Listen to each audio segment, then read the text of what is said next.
بسم اللہ الرحمن الرحیم.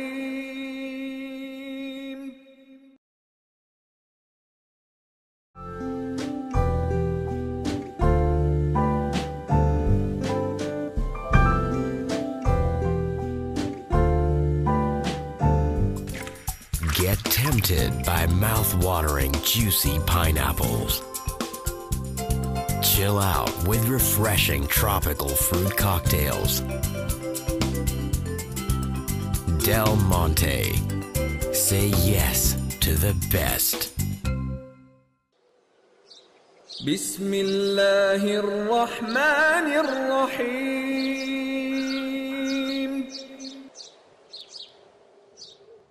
آداب. رمضان المبارک کے خصوصی بیٹھکیں ہیں یہ 247online.tv کے اوپر. رمضان عبادات، رحمتوں کا مہینہ ہے، مغفرت کا مہینہ ہے، اللہ تعالیٰ سے مانگنے کا مہینہ ہے، اللہ تعالیٰ کے آگے گڑگڑانے کا مہینہ ہے. لیکن وقت کے ساتھ ساتھ شاید عبادات کی روح قدر ہمارے مزاج میں سے کم ہو گئی ہے. ہم بہت سی عبادات میں ایسی میں پڑ گئے ہیں جن کی شاید روایت میں کوئی جگہ نہ ہو.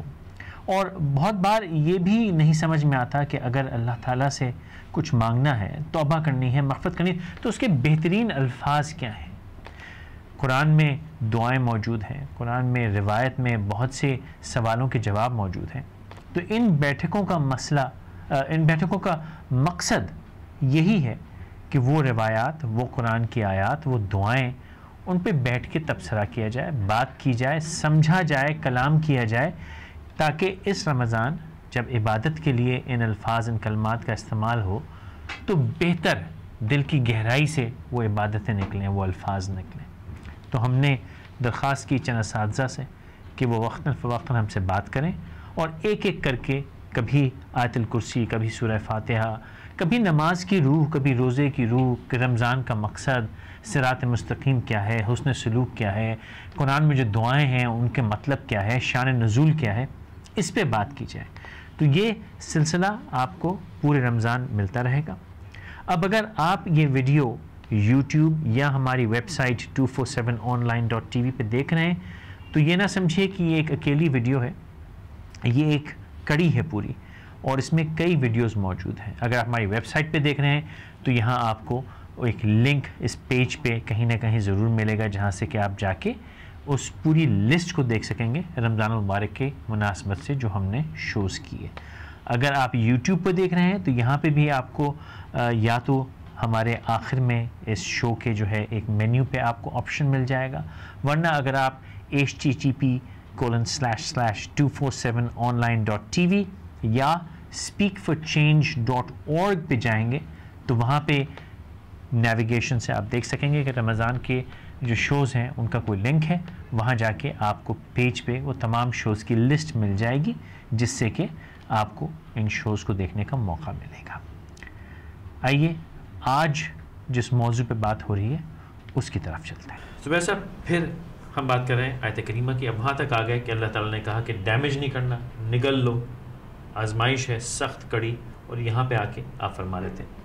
جی، میں یہ کہہ رہا تھا کہ یہ مچھلی نے ان کو نگل لیا، اور اس وقت ان کو یہ بات احساس ہوا اور شدت کے ساتھ احساس ہوا کہ یہ اصل میں نے اپنے اوپر ظلم کیا. یہ وہ اسی کا ذکر ہے کہ یہ ظلم میں نے اپنے اوپر کیا اور میں نے اللہ تعالیٰ کی مصلحت کو نہیں سمجھا اور مجھ سے یہ غلطی ہوئی. تو دیکھیں، جو اللہ کا بندہ ہوتا ہے نا، اسے جب اپنی غلطی کا احساس ہوتا ہے تو وہ فوراً پلٹتا ہے، فوراً استغفار کی طرف، فوراً پلٹے گا، فوراً استغفار کرے گا. انہوں نے اس مچھلی کے پیٹ میں یہ دعا پڑھنی شروع کی. یہ ان کے الفاظ ہیں، اور اللہ تعالیٰ کو یہ الفاظ اتنے پسند آئے کہ اللہ تعالیٰ نے قرآن میں نقل کر دیے ان کے الفاظ. لا الہ الا انت سبحانک انی کنت من الظالمین. انہوں نے 3 باتیں بیان کی اس میں، جو میں شروع میں کہہ رہا تھا، 3 حصے. انہوں نے اس بات کا اعتراف کیا کہ یا اللہ تو ہی معبود ہے، میری کوئی حیثیت نہیں ہے اور کوئی اور نہیں ہے ہستی جس کو میں تیرے ساتھ شریک کروں.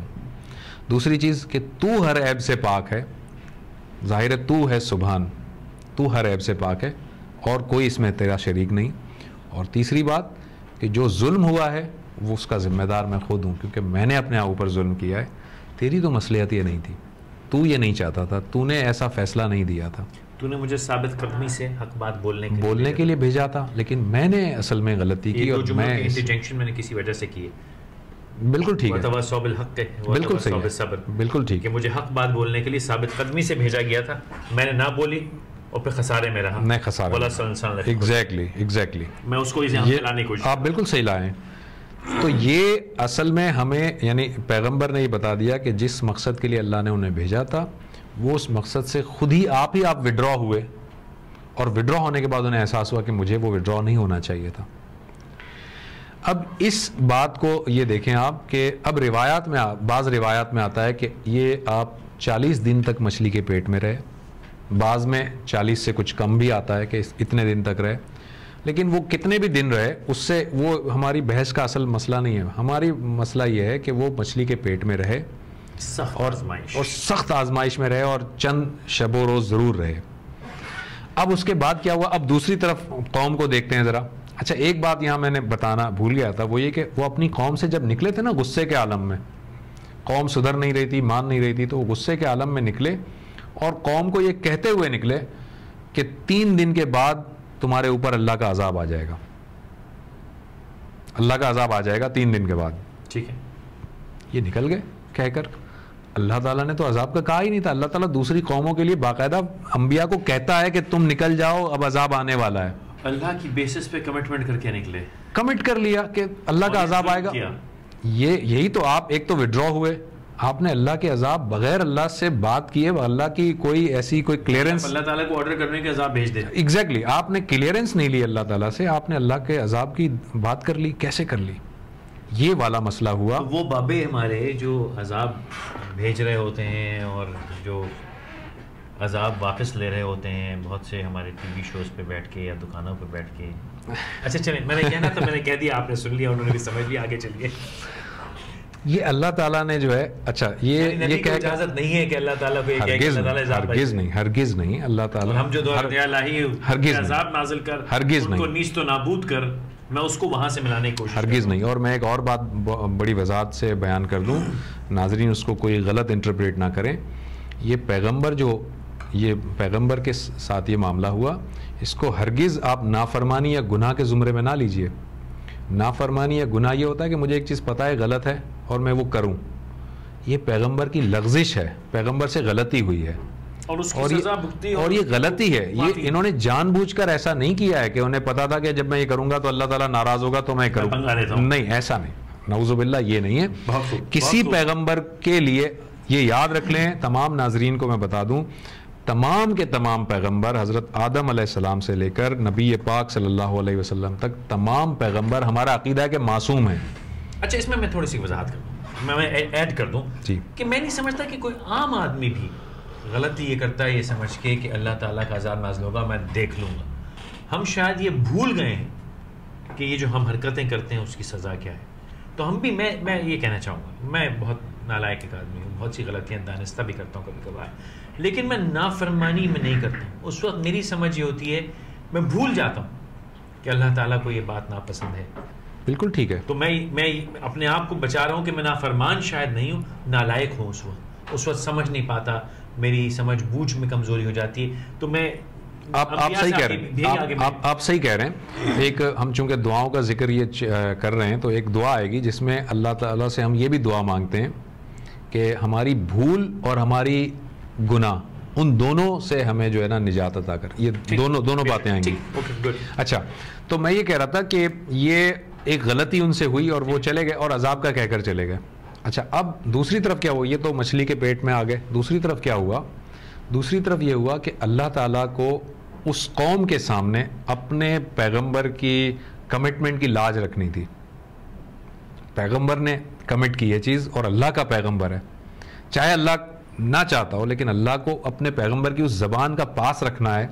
تو جیسے ہی 3 دن گزر گئے تو کالے کالے بادل آنے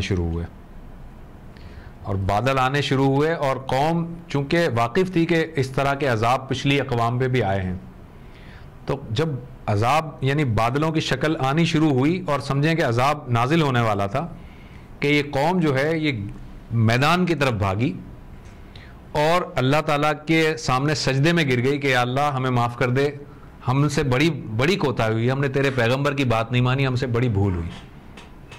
قرآن یہ کہتا ہے کہ پوری تاریخ میں یہ واحد قوم ہے کہ جس پر عذاب کے آثار آئے اور اللہ تعالیٰ نے ٹال دیا.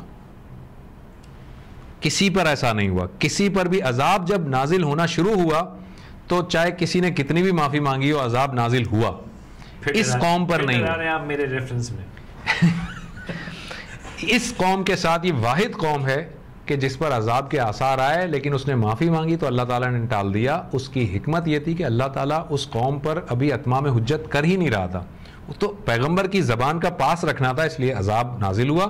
قوم جب گڑ گڑائی تو اللہ تعالیٰ نے ہٹا لیا. اب کیا ہوا, یہ قوم جب گڑ گڑائی اور اللہ تعالیٰ نے عذاب کے بادل چلے گئے تو یہ قوم کھڑی ہوئی اور انہوں نے لوگوں آپس میں کہا کہ بھائی ہم نے بہت بڑی غلطی کی تھی اور ہمیں حضرت یونس علیہ السلام کو ڈھونڈنا چاہیے, وہ کہاں چلے گئے, کیونکہ وہ پیغمبر تھے اللہ کے اور وہ ہمارے درمیان ہوتے تو رحمت ہوتی. تو قوم کے چند افراد نکلے حضرت یونس علیہ السلام کو تلاش کرنے کے لیے. اب جب یہ تلاش کرنے کے لیے نکلے, اب دوسرے اینڈ پر سنیں کہ وہ جو جتنے دن وہ مچھلی کے پیٹ میں رہے, اب اللہ تعالیٰ مچھلی کو حکم دیتے ہیں کہ بحفاظت ان کو کنارے پر ان کو جا کر اگل دو. اب مچھلی جو ہے وہ کنارے پر آتی ہے اور اپنے پیٹ میں سے ان کو نکال دیتی ہے باہر. ختم, مچھلی کا کام ختم ہو گیا. وہ اب جب کنارے پہ پڑے ہوتے ہیں تو چونکہ مچھلی کے پیٹ میں اتنا عرصہ رہے, اس وجہ سے پوری باڈی, پوری جو کھال ہے نا, وہ گرمی کی حدت کی وجہ سے جو ہے نا گل چکی تھی, اس میں عجیب کھال ہو گئی تھی وہ, اور وہ بہت ہی لاغر سے اور کمزور سے پڑے ہوئے تھے کنارے پر.